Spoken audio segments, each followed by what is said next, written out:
Okay, welcome everyone to my presentation on my game Redemption. It's a pleasure to meet you all, and I'm here to pitch my game that I'm looking to get published. The game is called Redemption. Now, what is it about? It's a 3D collectible platformer about an unwilling hero who finds redemption by helping the homeless. Its setting is set in a fictional world with animal species based on animals in the real world, and it's set during the late summer to the late autumn, which is basically forms part of the gameplay difficulty of talking later on about the progression mechanic.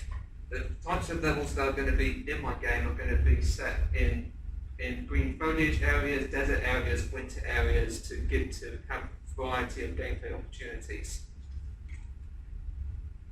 Now, what is the story of Redemption about? It's about a hero who gets convicted for community service after attacking her bully, and she is tasked to collect food and clothes for the homeless. But the catch is that she can't hurt anybody, she can't kill anybody, can't be violent against other animals that are also looking for the same food. When she collects food and clothes for the homeless, the reactions that she gets from them changes her dramatically. She gets hugs, praises and compliments, and this changes her because her primal motivation is to get emotional love. Because before the events of her attacking her bully,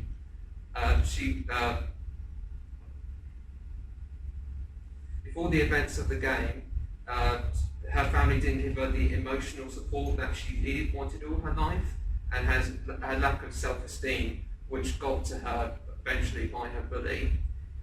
So all the love and support that she's getting from the homeless encourages her to keep helping, because she finds helping them and getting food and clothes for them actually motivates her to keep going and actually go above and beyond what she's been told to do by the community service.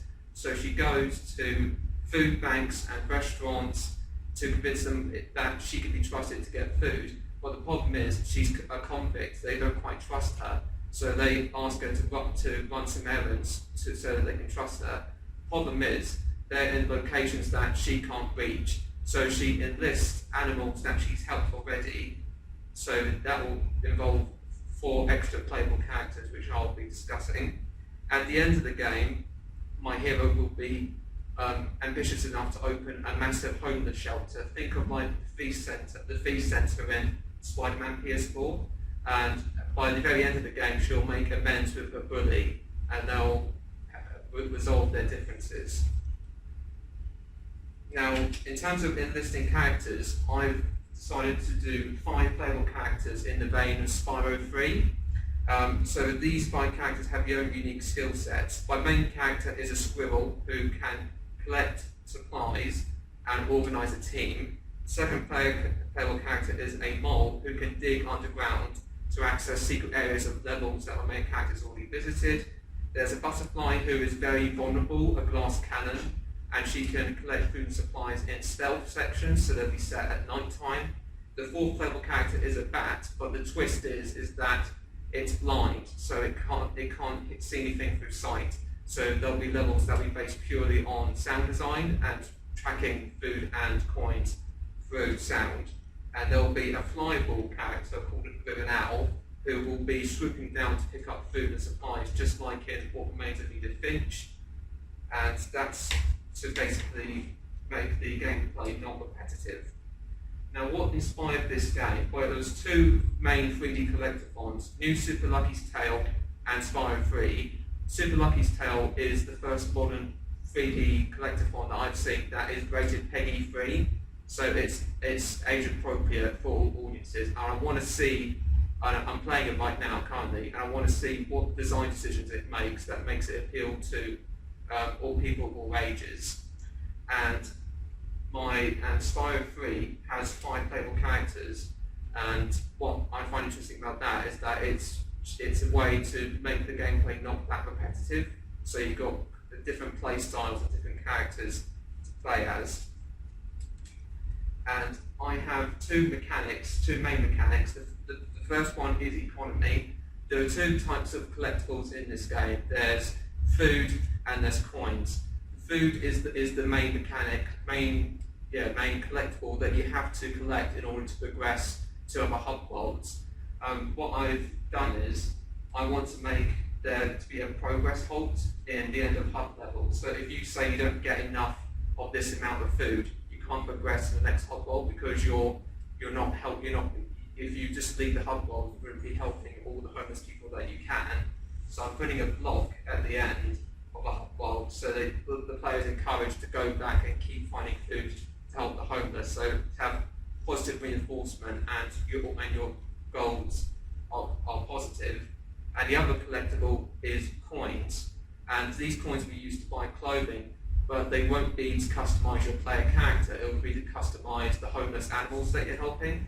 So it could be any combination of clothes. And why I'm doing this is because I want this to be a potential to give potential insights into the lore of the world and the backstories of these animals. Like how would they react to this kind of clothing? Is it suitable for them? Does it make them reflect on their past? That kind of thing. So I want to have a bit of a fun element to it where you're customizing your characters, and of course for the people that you help join you on your journey to help get food, so you get to see the clothes you put in game.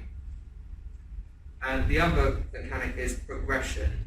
Now what in the kind of progression that I'm dealing with is in terms of storyline being part of the goals. Like I said before, you can't progress to another hub world unless you collect a certain amount of food. And the increase in difficulty, I want it to be because of weather conditions. So in the late summer, it's quite easy to see things like snow is not because where food and coin can be easily accessible. You can see further in the distance how to get food.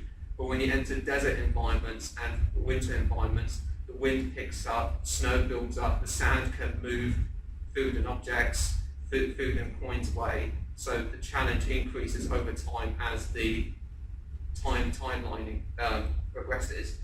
And because I've said that and I've added a time limit because a major factor of this game is that I don't want to have my main character commit violence in this game. I want her to learn responsibilities, and the way that I've designed the game to avoid combat is to set a time limit in the vein of Tony Hawk. The way I want it to be set is I want the time limit in terms of you have to collect this amount of food within 2 minutes and the coins in 2 minutes, and if you don't get it in time, other animals will come in and take them.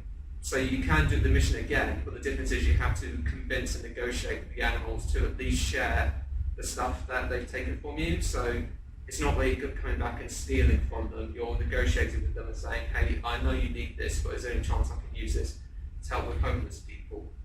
And the final thing for this, why do a non-violent game? Why not focus on a game that's filled with violence? The main thing that I see with a lot of the big commercial games is that the heroes are defined by killing their problems, so they kill to achieve their goals, and conflict isn't really resolved on forgiveness. It's often just violence, the cycle of violence keeps going, and in sequels and games it's all a lot of violence, and I want to bring something positive to the gaming scene. And speaking of personal history, my mental health declined a couple of years ago because I was obsessed with violent video games. I was in the mindset of, if I want to relieve my stress, I want to play violent games to just get away from my problems. And an NHS doctor told me to stick to non-violent games for now. And I've been doing that for the past couple of years, and it's helped me bring a lot of positive experiences.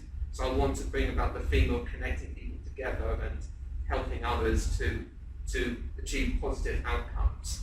So that's why I'm doing this kind of game story.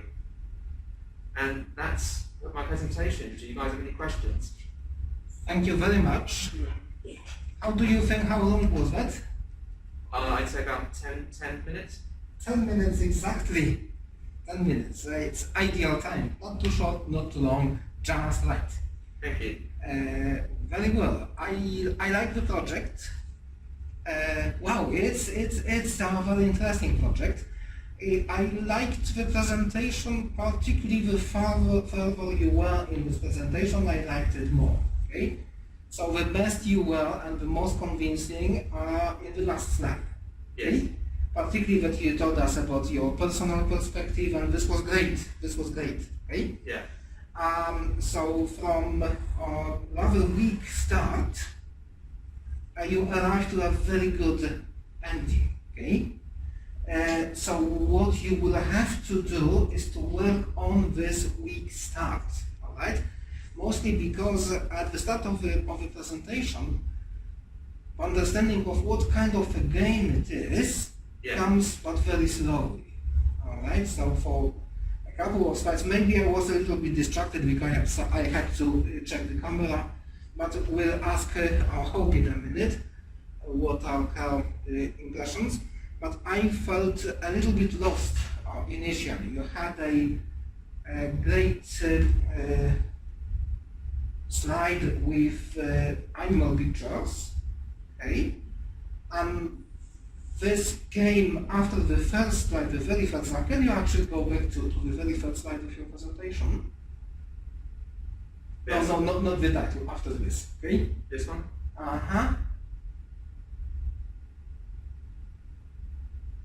So at this stage, I think you could tell us a little bit more about it, okay? What I'm missing is an information, who is your hero? This is about animals, okay?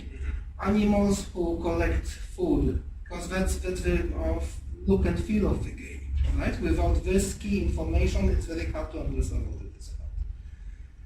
Yes, to interrupt here. Yes? This slide actually confused me completely because that was my first impression. So, and the way that my brain works is that my first impression, that sort of, if you think of a piece of film, there's the first exposure, second exposure, third exposure, and each one is a bit weaker. So the first one is really strong. And so in this impression, what I had in my mind immediately, because I've got quite an active imagination, is I thought, so I have unwilling hero, so I'm thinking reluctant hero, I'm thinking human, and finds redemption by helping the homeless. I'm again thinking human. Right. And so even though you showed me pictures of animals, I'm still not quite caught up with the fact that, because I have in my head that it's human. And so for me, my question is, why is it animals? Given that if that is your goal, and I mean, it's lovely, but it immediately to me conjures up a picture of homeless people, that I see under bridges, sides of roads, and someone kneeling down to help them. My husband often gives money to homeless people, or he did when we used to go out. Of course, now it's lockdown. And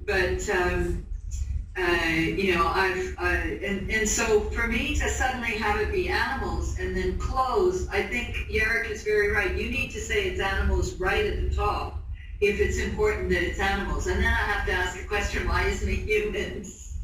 Why is it animals? And that's absolutely great question. It's I think we don't suggest that these shouldn't be animals, should be humans.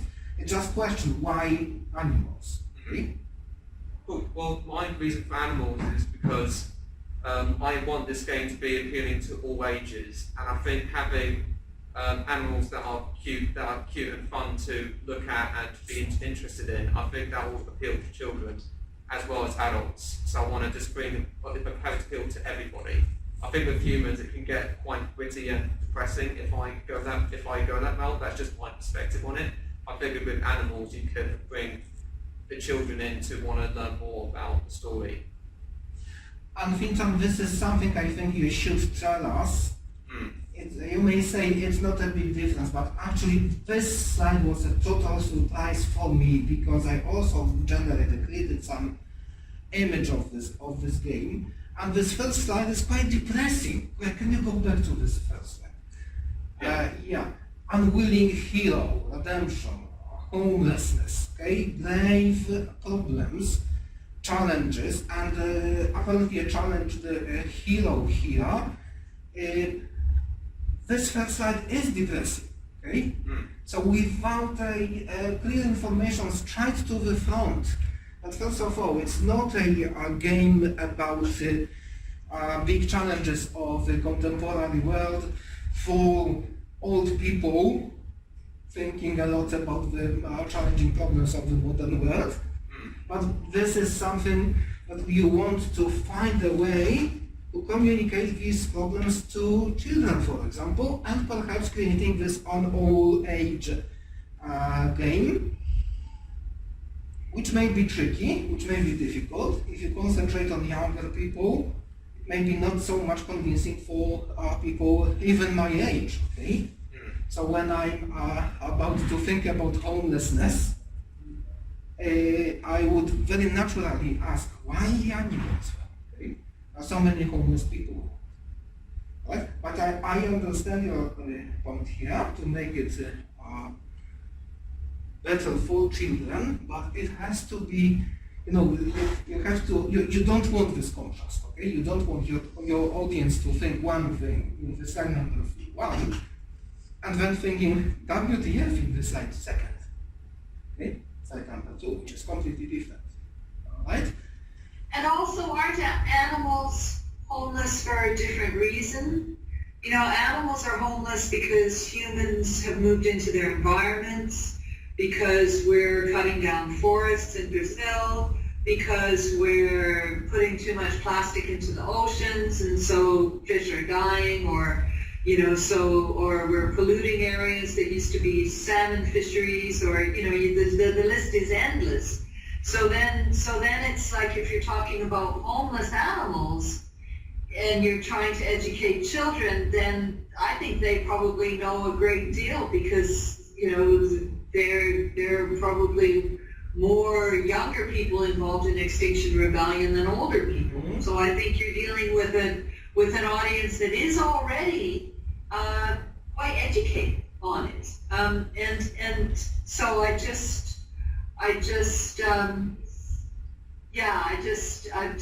still puzzled. This is so true. Homelessness among animals is a big problem, and this is our human problem, because this is something we are doing right now. So you have to be very careful. Each time you think about a metaphor, okay? You think about a human problem like homelessness, poverty, or so on, okay? And you're looking for the right metaphor to tell the story, for example, for kids. You have to be very careful not to make this metaphor too close to an actually existing another problem, okay? So if you say homeless animals, my first association is with tigers on Borneo that are losing the rainforest now, okay? So they really become homeless, and this might be a kind of a I think it's not ruining your story, maybe it's adding something to it, all right? You could explain why your animals are homeless, okay? Remember, well, your main hero here is a squirrel. You know the story of red squirrel and grey squirrel in Britain? No. Is it that one species has almost been completely gone and there's only one? Yes, exactly. Yeah. Grey squirrel is a migrant from America, from North America. Okay. And Canada, actually. And the Canada geese too. Gotta watch letting them Canadians in. But northern US as well. And red squirrel is practically gone. Okay, you have to go to travel to some isolated islands, or to the very north of Scotland to see the red squirrel. Okay? So you see the problem here. Okay? Yes, so you have to rethink it a little bit.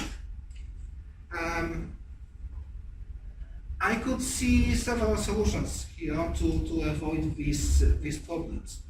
One is maybe you should get rid of animals and have human characters. And if you want this game to be playable for children, use children. Okay? Have a boy or a girl who was naughty and doing stupid jokes about homeless people, and then she learned about various homelessness. Okay, or maybe you might have a child which is homeless, and animals are helping this child, this human child, in a situation of homelessness. So you're not suggesting that animals are homeless. This is a human homeless, but animals are involved. Or you could think homelessness in animals, and use some kind of some species that lost their habitat, natural habitat. Okay, and do it more eco. Right, so this is about the substance of the game. We should concentrate perhaps more on the format of the presentation. The format of presentation should first of all, you a little bit lack consistency in the beginning. Okay, in the beginning. So the difference between this slide and the following slide is just striking. Okay, can you go to the next one? No, this one. Just a few things. It's not a presentation is a presentation, not a article or paper.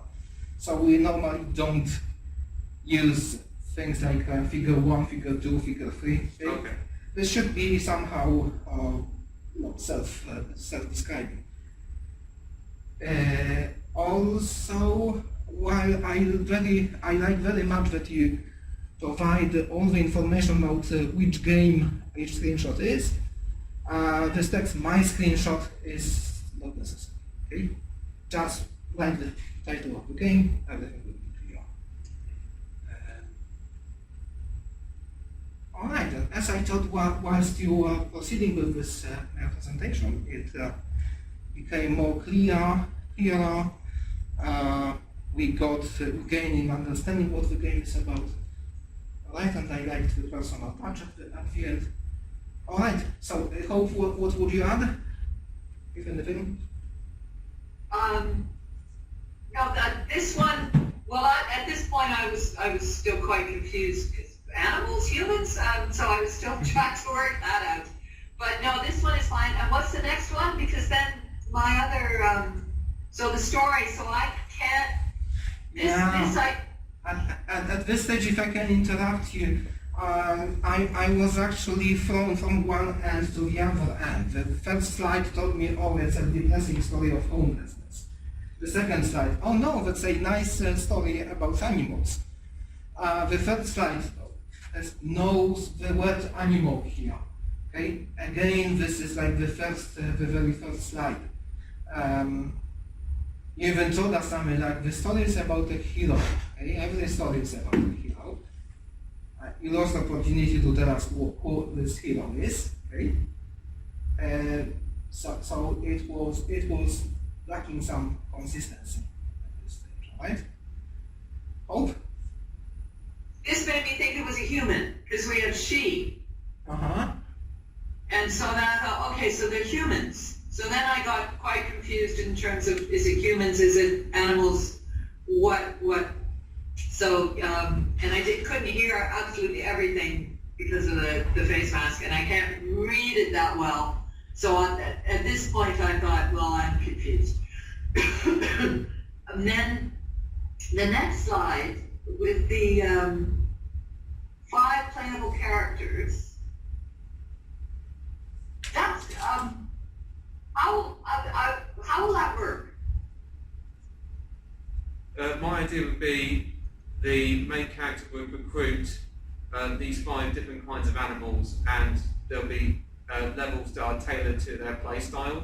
So it's stealth, sound only, flying high in the sky and swooping down to collect supplies. So my idea is different play styles. So does the player choose a character, or if there are 5 levels, I play a different character every time? Well, the player, it's mandatory that these 5 characters are recruited, and then in certain sections of the hub world, there's a specific level that is just played by one of the other characters. So it is mandatory to play as them. Yes, Fintan, if you have characters and each of these characters can do different things, Yeah. okay, that are all beneficial but highly comparable, so you cannot say is a mole better than a butterfly and is a bat better than an owl, okay? Do you know how we call it in game design? Game balancing. Game balancing, but this is the term inside within the game balancing we call them orthonormal, okay? So they are like X, Y, Z axis in the coordinate system. So you might use this term, okay, just to make your presentation a little bit more, even more sophisticated.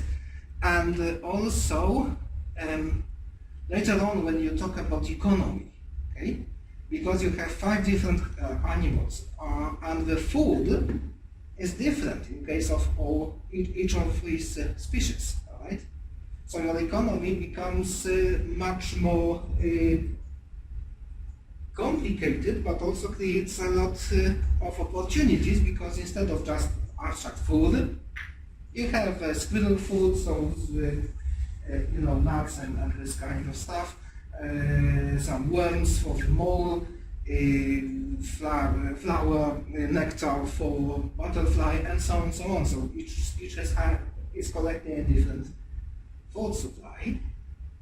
And if you think about food banks, there is not just food, different aspects, different types of food. So it translates well to the human world. Okay.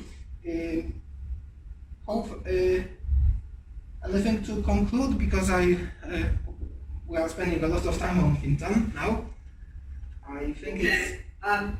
I also the next thing on the mechanics, I found the gold interesting. If it's about homeless and food and clothes, I just maybe clarify how the mechanic.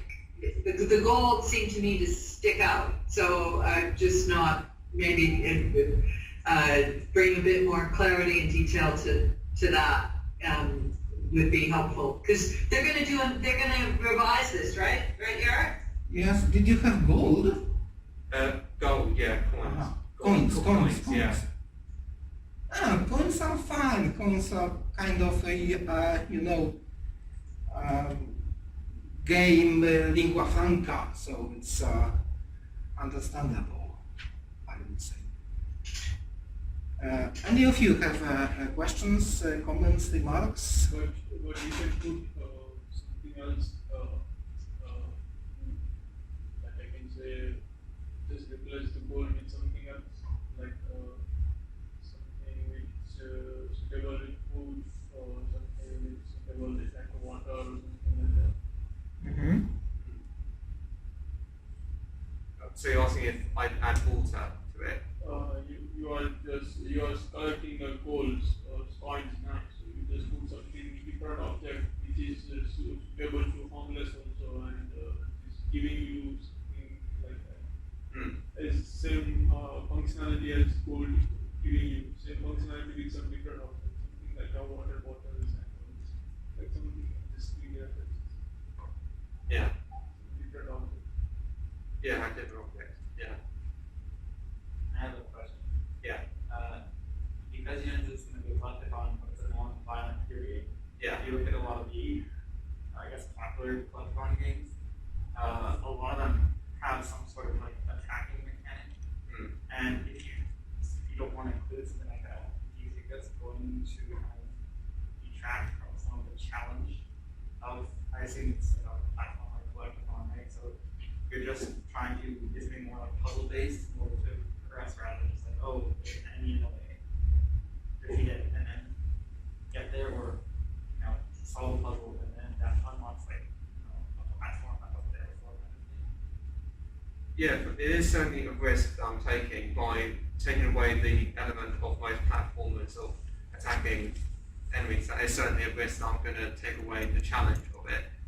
What I was considering, like like yesterday when I was already finalising this, is I'll probably look into doing puzzles, that kind of thing, to kind of offset the traditional platforms having self-model requirements in some fashion. So it is something I'm considering. Yeah. Great. Sounds good. Anything else? Hope anything else? No, that's good. I We need to move on, I know. have a final remark here. So I think the main messages for you is your game is dangerously between the human homelessness topic and animal/ecological/green topics. Okay? And you have to do something that would put your game firmly on one side or the other side. Okay? Make it more human, focused on human problems, or use a very, very up-to-date topic like Extinction Rebellion, things like this, okay?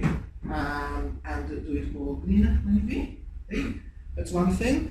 The second big message is, and this is to everyone, each side you create, think about what impression this side creates. Is this impression the right thing for your game or not?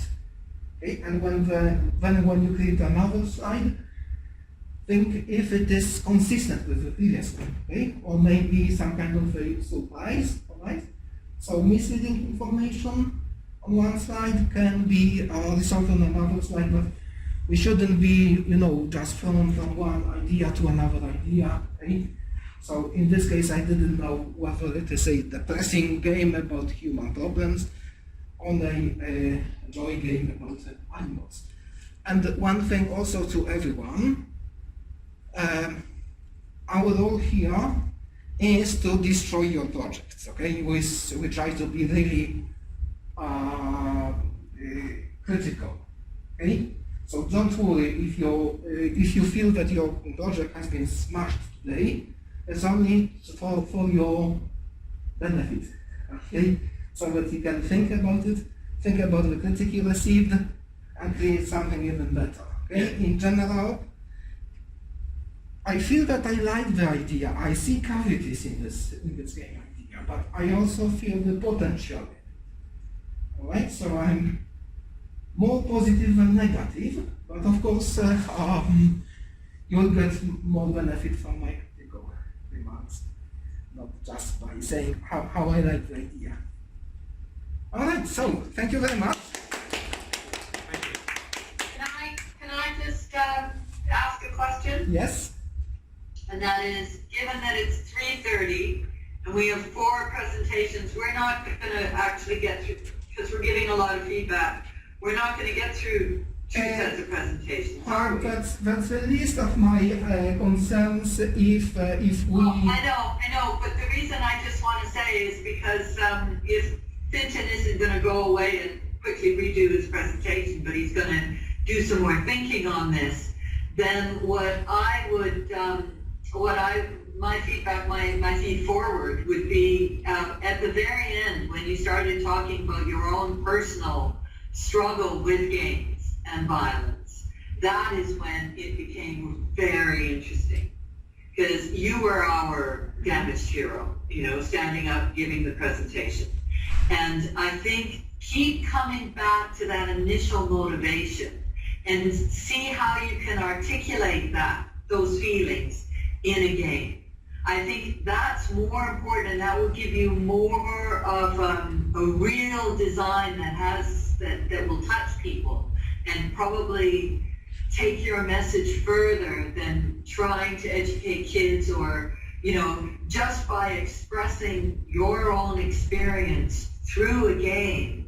I think that will teach people, because what you were talking about is an archetypal experience.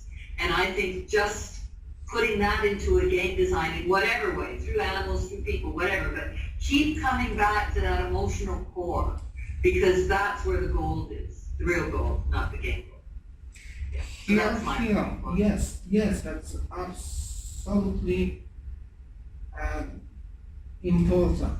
And that's why I told you that your presentation near the end was very strong and much weaker in the beginning. All right? And one thing that I learned from John Torrance is that if you give a presentation, okay, if you give a lecture for students, it doesn't matter so much because they have to listen to you. But if you give a presentation to an audience, the first thing that you have to do is to convince them, first of all, why they should use their precious time to listen to you, and also convince them that you have something very valuable to say. Okay? And if you just say, "Oh, hi guys, I have a game, and I'd like to talk about it," it's it may be nice if the game is good, but it's not yet convincing. But if you give us a little bit of these emotions, okay, your personal motivation, then you first of all convince us very early in the process that you are the right person in the right place at the right time, and you are doing the right thing, okay? That you are the guy who should create this game because you have the right personal experience. You have this emotional load which makes you absolutely motivated and engaged person, okay? Sometimes, in case of both funding and marking, people will be more interested in perhaps a weaker game, but with a lot of motivation and engagement, okay? Someone who would go very deep into this project, and a game that is technically better, okay? But the person who is designing it is just yet another game, okay? So personal engagement is important. It's not a you must be, okay? But if you have something like this, it's always good to elaborate on it. And do it rather earlier than later. Thank you. All Let right. you go now. Thanks a lot once again. Thanks,